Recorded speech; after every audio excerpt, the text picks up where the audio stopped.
And welcome back to जोर का जोड़ PSL 9 स्पेशल। और जनाब, पहला मैच जो आज खेला जाएगा that would be Peshawar Zalmi versus Quetta Gladiators.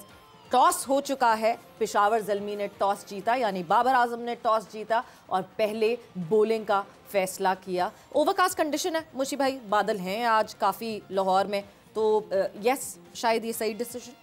I think इसमें कोई हार्म नहीं है, स्पेशली जब ऐसा वेदर क्लाउडी हो पंजाब में, लाहौर में बारिश के असरात हों, तो फिर बैटिंग सेकंड करने में आप डकवर्थ लुइस को खेल सकते हैं, उसको सामने रखते हुए आप अपने प्लान्स को एग्जीक्यूट सही तरीके से कर सकते हैं। I think that's not a bad decision for Babar. Shahid साहब, आप बताइएगा कि जब ये पेशावर ज़ल्मी और कोयटा ग्लैडिएटर्स का मैच है, आप ये जो टॉस जीतकर पहले बॉलिंग की तरफ गए हैं, आपके ख्याल में जो कल के मैच के बाद से हम देख रहे हैं तो एक जो नज़र आया है कि क्रिकेट बहुत ज़्यादा मज़ेदार नहीं हुई।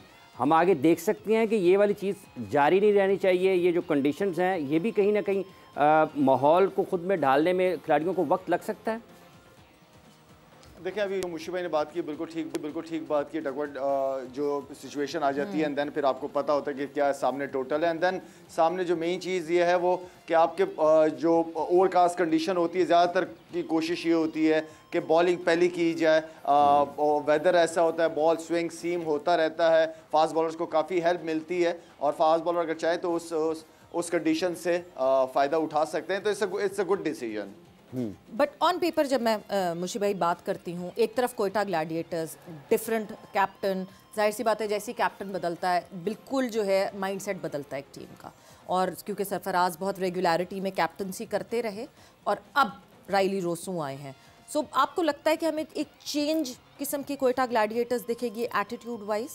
अच्छा, एक ये हमारे मुल्तान सुल्तान में भी हुआ था जब मैं I was part of management, और लकीली जब एंडी और मेरी बात हुई थी, अब मैं ये डिस्क्लोज कर सकता हूँ ये बात कि जब शान को हटाया गया, हालांकि शान ने ही ट्रॉफी में जाके वो ट्रॉफी की थी हाँ। उस पे ऊपर शान को ही गया, शान ही गया था, he was a captain and suddenly पता नहीं क्या हुआ, आई डोंट नो, पर वो शान को हटा के रिजवान से पहले शाहिद को वो सोच रहे थे, शाहिद अफरीदी को सोच रहे थे कि मैंने शाहिद से बात भी की कि मेरी एंडी से बात हुई है, तो हमारा भी यही पॉइंट ऑफ व्यू का एक्सपीरियंस है कि पाकिस्तान से कैप्टनसी की हुई है। But let me tell you one thing, ये मैंने वाकई इसलिए सुना है कि उन 2-3 दिन में हमारे ऊपर जो प्रेशर बिल्ट अप हुआ था ना एज ए मैनेजमेंट कि यार किस तरह मैनेज करेंगे, एक बंदे का माइंड सेट है, मेन प्लेयर आपका नंबर 3 पे खेलने वाला है, पिछले 3-4 साल से कंसिस्टेंटली खेल रहा है, सैफी तो 8 साल से उसको कंटिन्यू कैप्टनसी कर रहा है, ये 2 हफ्ते पहले हो जाना चाहिए था। शेन वॉटसन कैप्टन अनाउंस हुआ तो शाहिद अफरीदी ने जैसे अनाउंस किया था पेशावर ज़ल्मी में कि I am not any more captain, I will announce कि मेरी जगह डैरन समी आके कैप्टनसी करे, मैं इसके अंडर खेलूंगा। इसमें शाहिद भी ऑन करेगा उसको, डैरन समी को, उसको सपोर्ट भी करेगा और लोगों में भी इज्जत रहती है। तो आई थिंक ये बहुत ज़्यादा इन्होंने ना क्लोज आके, और आई थिंक ये सैफी को डिसीजन करने देना चाहिए था क्योंकि उसकी लॉयल्टी कोयटा ग्लैडिएटर के साथ इतनी तगड़ी है। तो आई थिंक ये मुझे लगता है कि ये पैनिकिंग बटन दबाया गया है और ये panicking button some time dress room का एटमॉस्फेयर बहुत ख़राब कर सकता है अगर उसको फ़ौरन कंट्रोल ना किया जाए। जैसे राइली रोसो ने अभी अपने इंटरव्यू में भी कहा टॉस के बाद कि it will be a great challenge for us, कि उसको सैफी को हटा के मुझे कप्तान बनाया गया। It will be a challenge. It will definitely be a challenge. अच्छा शाहिद साहब, वाकई ये आपके ख्याल में फ़र्क पड़ सकता है? और कल जैसे अभी हारिस की बात हुई थी कि उनका भी एक फ़ैसला बिल्कुल लीग शुरू होने से चंद रोज़ कबल आया, और इसी तरह से सरफराज को कप्तानी से उनकी कप्तानी बदलने का भी फ़र्क आया, तो ये ड्रेसिंग रूम का मजमूई तौर पर आपके ख्याल में इसका फ़र्क पड़ सकता है और कारकर्दगी कहीं ना कहीं उतार चढ़ाव का शिकार हो सकती है?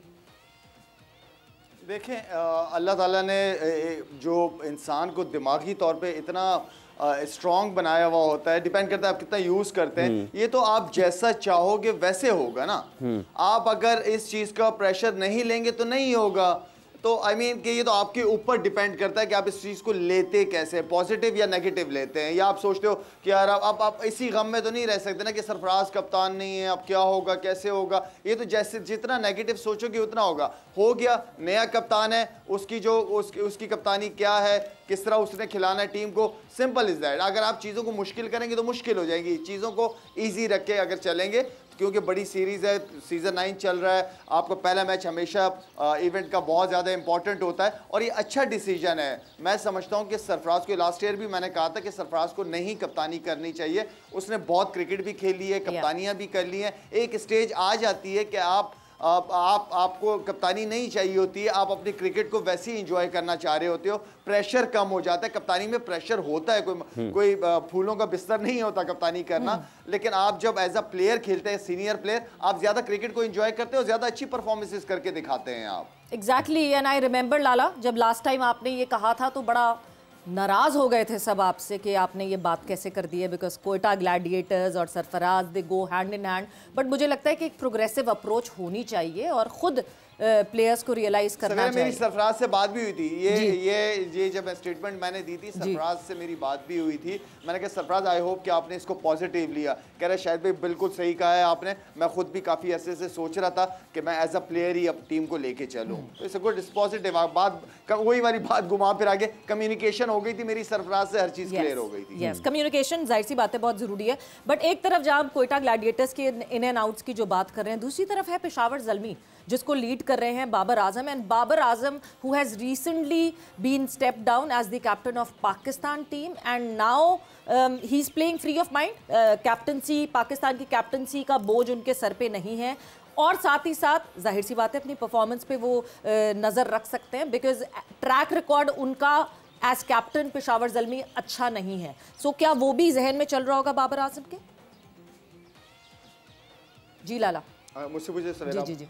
अच्छा सवेरा, देखिए बाबर की भी वही सरफराज वाली बात है कि बाबर भी माशाल्लाह से 3.5-4 साल कप्तानी करता रहा पाकिस्तान टीम की। अब यहाँ पे है, आप देखेंगे कि यहाँ पे इस चीज़ को वो और ज़्यादा इंजॉय करेगा, उसको मज़ा आएगा।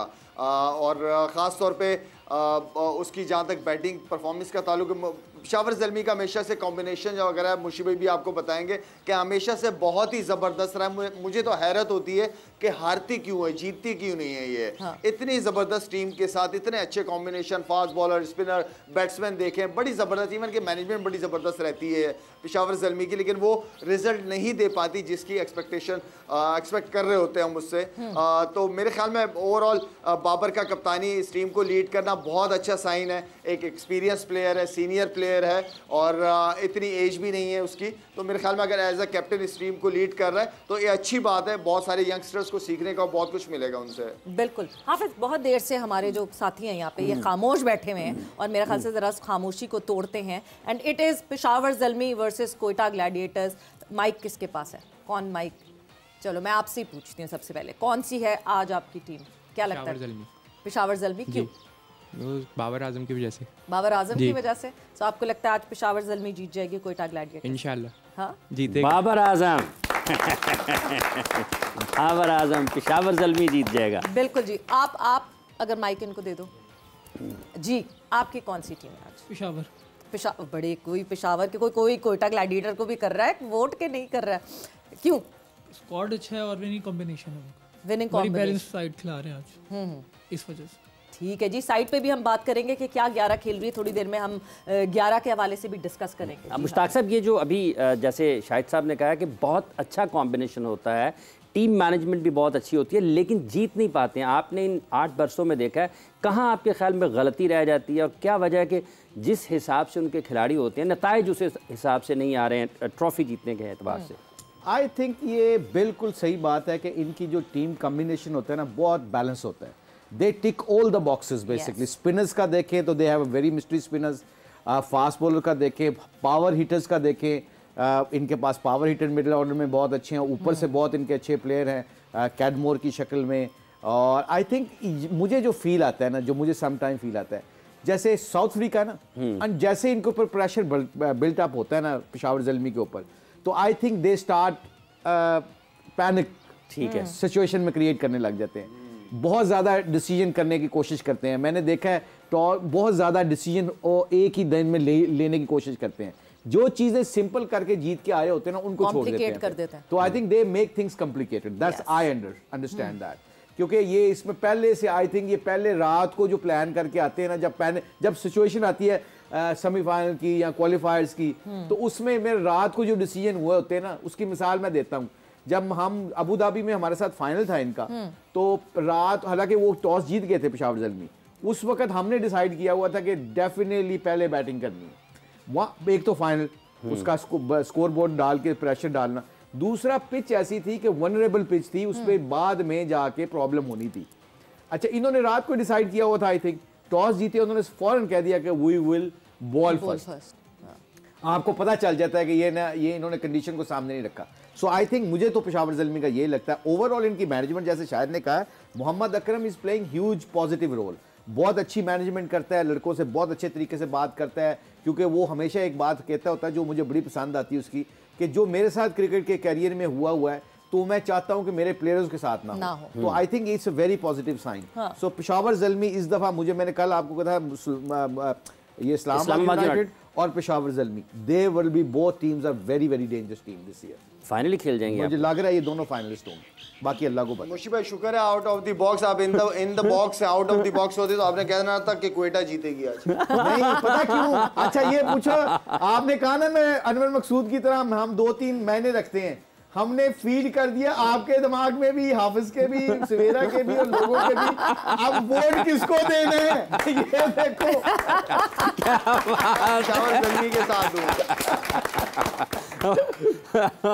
अच्छा, ये वैसे एक अच्छा मौका हमें मिल गया है जहां पे हम अपने प्रिडिक्शन टेबल को एक्टिवेट कर सकते हैं, बिकॉज ऑब्वियसली जब टॉस सामने आ जाता है ना तो ज़रा आपको टिल्ट, वैसे ही आपको ज़रा आसानी हो जाती है प्रिडिक्ट करना। सो यस, हम साथ ही साथ अभी प्रिडिक्ट हैं, उससे ये होगा कि हमें दोनों मैचेस की प्रिडिक्शंस मिल जाएंगी और अच्छे से ज़रा अंदाज़ा हो जाएगा कि कौन आगे बढ़ने वाला है। तो प्रिडिक्शन टेबल का वक्त आ गया, so it's time for predictions now. और प्रिडिक्शन जो है वो आपने बता दी है कि थोड़ी थोड़ी तो सबने अंदाज़ा दे दिया है कि प्रिडिक्शन कौन सी है और कौन सी नहीं है। तो अब सबसे पहले जो है कल की जो प्रेडिक्शंस थी वो आपको हम बताते हैं। लाला ने कल कहा था लाहौर कलंदर्स, और लाहौर कलंदर्स नहीं जीती तो लाला का कोई पॉइंट नहीं हुआ।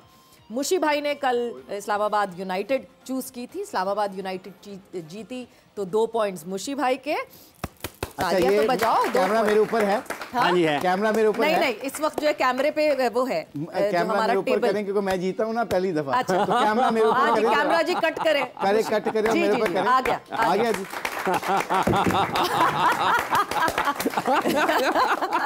That's it. सवेरे इस जीत के बाद मुशी भाई की हाइट हो गई होगी 5'3". और हाइट नहीं बदलती यार ये। लाला, ये आपको ना इस वक्त विजुअली दिख नहीं रहा है, मुशी भाई ने जो है ना वो बैक ड्रॉप की जगह बॉल ड्रॉप किया है। जो वो आप नहीं करते, वो पता नहीं क्या कहते हैं उसको यार, बड़ा मशहूर हो जाता है लोग। हाँ। वो ऐसे बैट करके बैक ड्रॉप कहलाता है, बैक ड्रॉप कहते हैं ना उसको। Back drop. तो मैं आज पहली दफा जीता हूँ इस शो में, पिछले 6 महीनों में। तो मैंने 6 महीनों में ड्रॉप कर दिया। 6 महीनों में पहली मरतबा। आगे मूव ऑन करते हैं प्रेडिक्शन टेबल की तरफ। ऑब्वियसली मैंने भी इस्लामाबाद यूनाइटेड चूज की थी तो 2 पॉइंट्स मुझे भी मिले हैं। मेरे लिए भी तालियां बजाएं। उसके बाद जो है मोमिन ने कहा था कि हाफिज ने कहा था कि लाहौर कलंदर्स, एंड मोमिन ने भी कहा था लाहौर कलंदर्स, और दोनों को कोई पॉइंट्स नहीं मिले। तो अभी सिर्फ मुशी भाई आपने और मैंने जो है वो अपना अकाउंट ओपन किया है, बाकी किसी का अकाउंट ओपन नहीं हुआ।